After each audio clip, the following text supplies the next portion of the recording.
நவீன் அம்மாவுக்கு ஏற்கனவே ஒரு குழந்தை பிறந்து 9 மாதங்கள் கழித்து இறந்து விட்டான்.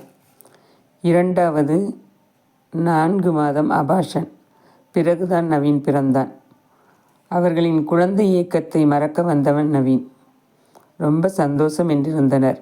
நாட்கள் நகர்ந்தன. அவன் தாத்தா பெயர் நடராஜன். அதைத்தான் நவீன் ராஜா என பெயர் சூட்டி மகிழ்ந்தனர். மாதங்கள் ஓடியது. நவீன் மற்ற குழந்தைகள் போல் அவன் இல்லை. தலை நிற்கவில்லை.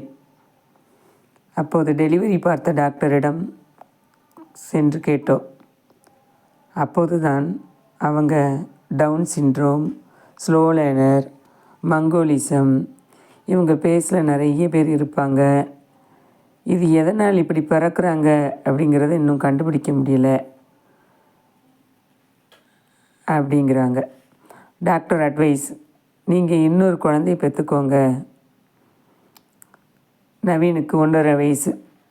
நாங்கள் ட்ரீட்மெண்ட் எடுக்க ஆரம்பித்தோம். நவீன் 1.5 வயதில் அவனுக்கு தலை நின்றது.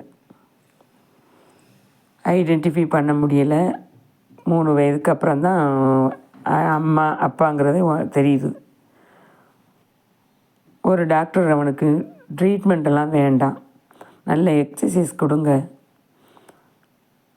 ஸ்பாஸ்டிக் சொசைட்டி என்ற ஒரு நிறுவனத்தில் போய் பயிற்சி கொடுத்தோம்.